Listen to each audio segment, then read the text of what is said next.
plan to do is really to say a couple of things about my association with IBOC, with bank unions, including the Bank Employees Association and BEFI, and with a couple of things that I'm not going to take long, which I've learned in the process of this association. Well, willy-nilly, because that's my profession. At a certain point of time, I started life working in industrial economics, and soon you begin to look at the problems of financing, capital-intensive industrialization, and then I began to look at finance. And I got quite interested and began teaching courses on finance and so on. And at that point of time, there was also an interesting period, because starting from the 1991, but in fact earlier, starting from that after 1981 IMF loan which India took, because we took one loan well before the 1991 loan, when things were not so bad, other than for the fact that there was an oil crisis prior to that. At that point of time, there was this fundamental transformation which was beginning to occur in the financial realm in all sorts of underdeveloped countries. Of course, it had started in the southern countries in Latin America much earlier, but one could see it happening. And this was not just financial liberalization in the sense that you were removing controls for the entry of foreign direct investment, foreign portfolio investment, the entry of foreign banks, foreign insurance companies, etc., which was happening in other countries, not in India at that point of time. But that was actually transforming the financial structure, so that structures of the kind which were used by the developed countries during the period when they were trying to industrialize and grow were being undermined in these countries. And it was exactly the same wherever you went. You went to Nepal and looked at a poverty reduction strategy paper, and they recommended the same thing as they would recommend to India or Brazil or Thailand or Chile. So there was something happening, and I would go to some NGO meets, on guest score, because every now and then NGOs need a little bit of an input from an academic, so we get called. And I would keep telling them that, listen, the problem is not only the IMF and the World Bank. It is true the IMF and the World Bank are problems, but the world is changing. The IMF and the World Bank is going to become far less important. It's actually the transformation of financial structures which is going to determine what's going to happen to the kind of capitalism you have. And in fact, that's turned out to be true. Of course, everybody knew it was going to be true. I mean, the bank really doesn't matter. The IMF comes in only when there's a balance of payments crisis. The real problem is that international finance, in the sense of private international financial capital, networked of course with other kinds of capital, has come to dominate these countries. So there was this effort to try and get the NGO community to go beyond, making appeals to the IMF, to the World Bank, having people's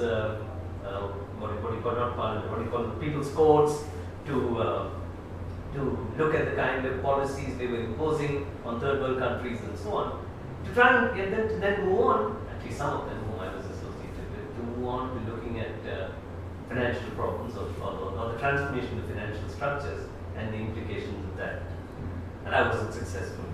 And but then suddenly at one point of time, one found that the real people opposing financial liberalization and this transformation of financial structures were those within the financial system itself.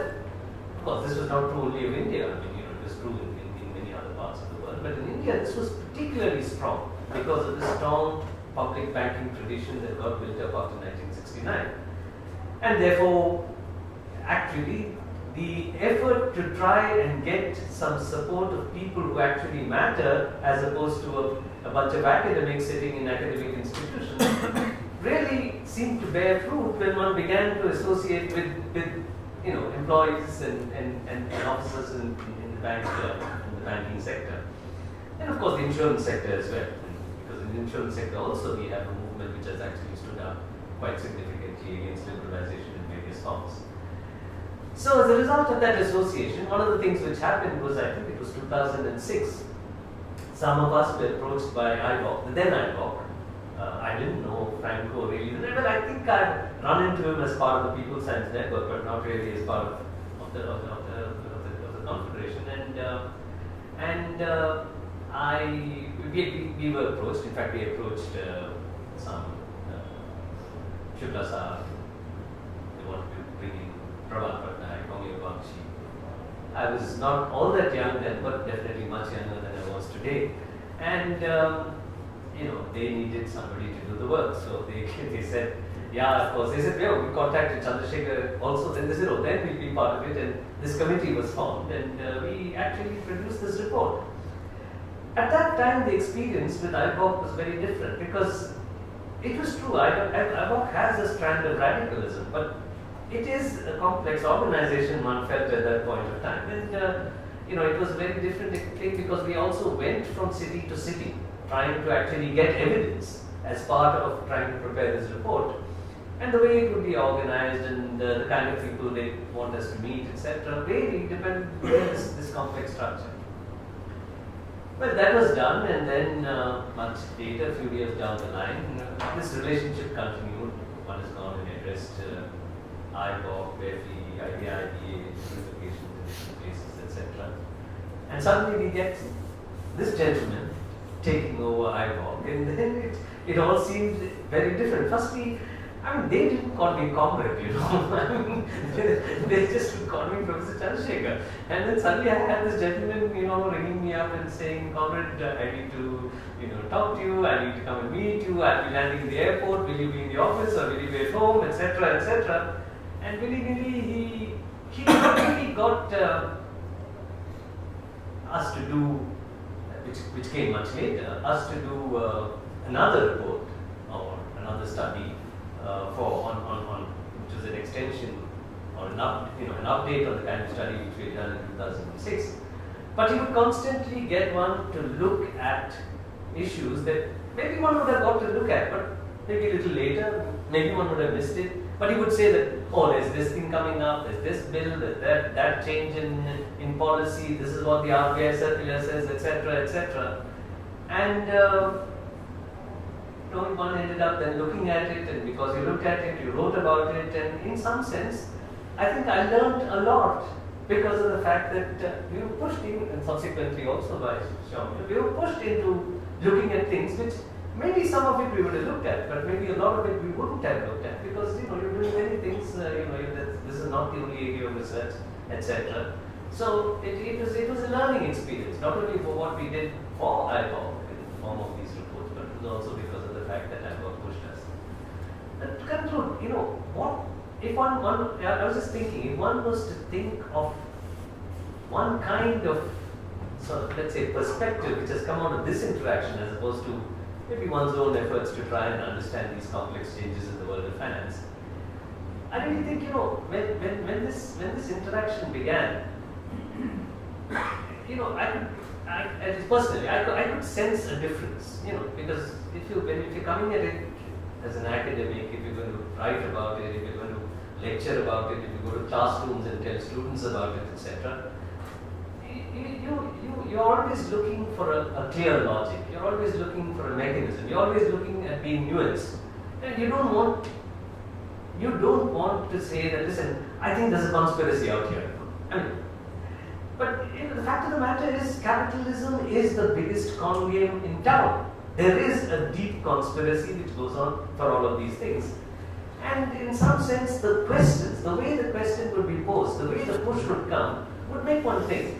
And I was just thinking, and I'll conclude with that, supposing we just look at what has happened just over the last 3 years, maybe 4 years, since the sort of end of term of Raghuram Rajan. Everybody talks about NPAs, one is talking about resolution, one is talking about bankruptcy code, one is talking about FRDA, DAI bill, etc. But this kind of panic about it really was a phenomenon which began when Raghuram Rajan decided that, listen, let's stop all this thing which was going on for a long period of time, starting with creating the CDC, the corporate debt restructuring cell. That is, you are actually saying that these are huge loans we've given to these corporates. We can't declare them as being defaulted debt. We can't provide for them because we'll go insolvent. That was the game. It was very clear. You can't afford to do it. So what you needed to do is to find ways to postpone it. And CDC 5 by 25. You kept discovering mechanisms by which you can keep this debt going, even though it was not a debt which actually is going to be so easily resolved. Finally, you had to take taxpayers' money, as the United States and England and Europe had to do at the end of the 2007-8 crisis, and clear the books. You just had to clear the books with taxpayers' money. If not today's taxpayers' money over the coming 5-10 years. But then suddenly this Raghuram Rajan says that you can't hide all this. You have to put it on books, because what kind of a game is this? And he takes these, makes these statements which God was surprised by. That there are these people who think that they can take bank money and etc. etc. He used to make these statements. Now listen, Raghuram Rajan, and he's smart, but he's also a sharp cookie. He wasn't doing it because he believed that capitalism is a game in which we should be fair, transparent, and so on. It isn't a game like that. So obviously there was some reason why he was doing it, and I think the reason was the fact that the public banking system in the years of liberalization, starting from the 90s, but particularly during the early 2000s, was used as a mechanism to actually finance a strategy in which we were facilitating the expansion of private capital. It was used as an instrument in what was one of the most intense efforts to redistribute income in favor of the top 1% or top 2% or top 3%. And the banking system, the public banking system, was used as an instrument in this. And if it was being used as an instrument, obviously you're going to accumulate all of this. And what was the implicit understanding was that every now and then the state would come in and in doses it would recapitalize these banks, which essentially meant that at some point you wrote off this debt. It was a technical write-off, and then if you look at what happens post-technical write-off, nothing really happens. You don't get very much money back. So we might say that, listen, we're getting 60% and 20% from Bhushan Steel and Power and so on and so forth. But if you look at those numbers, we were getting peanuts. We were getting, being public banking system was getting maybe 5%, 3%, 7%, in some cases zero. You just wrote off the whole thing. So that was the understanding, that there would be a continuous process of recapitalization to finance this process of the redistribution, the engineered redistribution of income in favor of the top few percent. Now obviously, once you unleashed this game, things had gone so far that if you were simultaneously saying that, listen, I've got a fiscal deficit which I'm not going to let go more than 3%, and you're sitting with all of these corporates having had this ball game for so many years, there's a fundamental contradiction. You can't keep capitalizing. So you begin to think of what you want to do. But at that point of time, I do think the reason why the guidelines on discovering NPAs was changed was because big finance, not just the Ambanis, but international finance as well, saw in this an opportunity to, in some sense, capture the public banking system. Because what is, what do you say? People say that, listen, why are you getting 60% or 70% they claim for Bhushan Power? Why is JSW willing to pay whatever it's going to pay, 19,000 crores or something like that for Because of the fact, says today's paper, because they think that setting up greenfield projects just doesn't work in the steel industry. So the much better thing to do is to try and buy steel capacity cheap, in which case you can expand and get away with it. If you try and set up greenfield capacities, you're not going to make profits. Okay, so that's the reason you do it. The same is true of banking. When you have a banking sector which, because of nationalization, has spread itself and established a presence so deep and widespread in this country, to try and come and actually create a new greenfield bank and compete with the public banking system is a no-no. It's a game which just won't work. So the only thing you can do is to capture a pre-existing system. You take over, I don't know why they call it that, you make a brownfield investment. You basically take over something which already exists. And I think the push to actually come clean on NPAs, such that you will be in a position where you have a very short period of resolution, which you cannot do on the basis of taxpayers' money, is what set this off. And after that, the game just goes on. Every day there's either we're constantly having these, some Indra Dhanush, then what's Sasha. You know, you just find all these words and it's all the same thing you try. And we had AR6 before, we tried there's been talk of bad banks. We are now basically saying that okay, we had IBC, now we won't take everything to IBC, we only take some to IBC, some we resolve directly, but that's what we were trying to do earlier. So essentially, you're not able to complete this game. You're not able to complete this game of keeping on recapitalizing. But on the other hand, since still we have IBOC, we have Franco, we have Soumya, we have all of you, we have the insurance workers, we have Betty, we have AIBEA, and of course some fellow travelers and side hangers on like all of us sitting here. There's a fight back. There's a fight back, and when there's a fight back, and you have something as important as the public banking system, it's not so easy to allow private capture of this huge public empire which has been built over a period of time. They're being a little more successful, I think, in insurance, but even they're not in life. And this whole thing, therefore, is, I'm convinced now, one big conspiracy. Maybe 5 years back, I wouldn't have been willing to consider it.